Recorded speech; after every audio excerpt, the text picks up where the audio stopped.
Hi guys, আজকে আমি সবজি কাটছি। সকালে রান্না হবে, আমি অফিসে যাব সকালে, তাই রাত থেকে সবজি কেটে রাখছি। এখন আমি ফুলকপি কাটবো, ঝিঙা কাটবো। ঝিঙা ফুলকপি দিয়ে মাছের ঝোল হবে।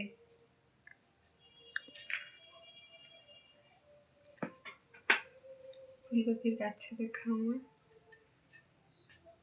ফুলকপির এই ডাঁটাটাকে কেটে দিচ্ছি, কারণ যাতে তাড়াতাড়ি সিদ্ধ হয়ে যায়।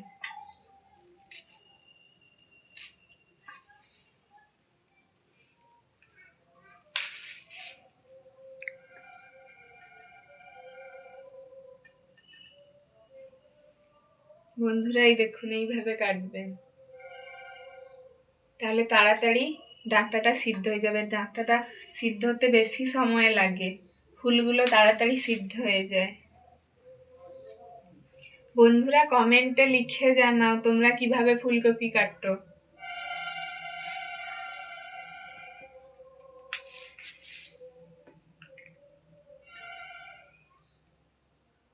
আমার মা আমাকে এইভাবে ফুলকপি কাটা শিখিয়েছে।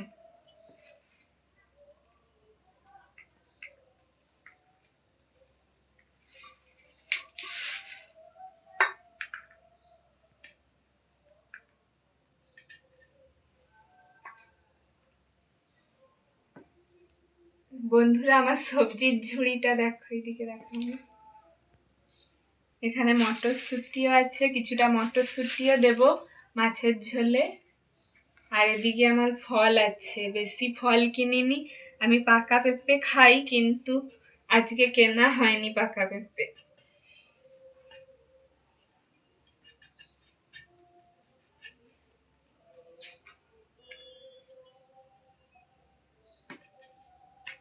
বন্ধুরা দেখো, এইগুলোকে শিরা বলে, এগুলো ঝিঙার শিরা। এগুলোকে পরিষ্কার করে দিতে হয় কাটার সময়।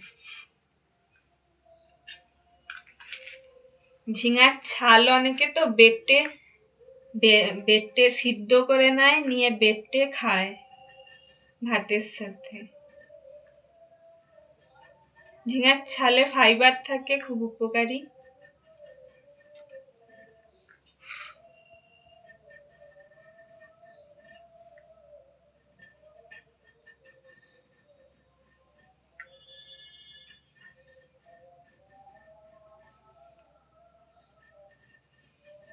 আমি এইভাবে ঝিঙাগুলো কেটে নেব।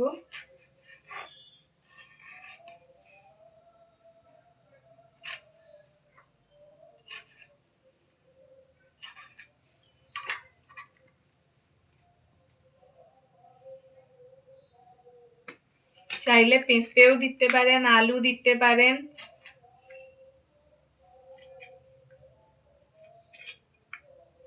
আমি এখন রাতের জন্য রুটিও বানাবো, কিন্তু এই সবজিটা সকালের জন্য কেটে রাখছি। সকালে আমাকে অফিসে যেতে হবে, তাই।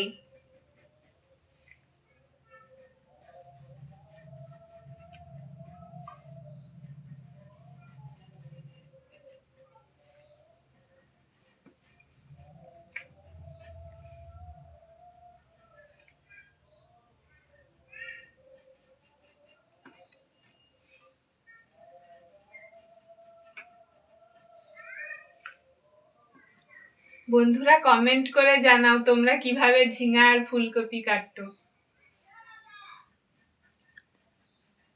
আমি তো এইভাবেই কাটি, আমার মাম্মা আমাকে এইভাবে শিখিয়েছে, এইভাবে আমি কাটি।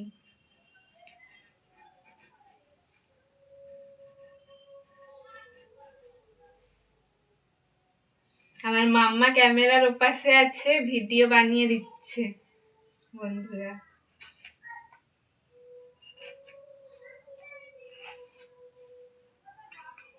এই আমার সবজি কাটা হয়ে গেছে। এবার মটরশুঁটি ছাড়াবো আমি।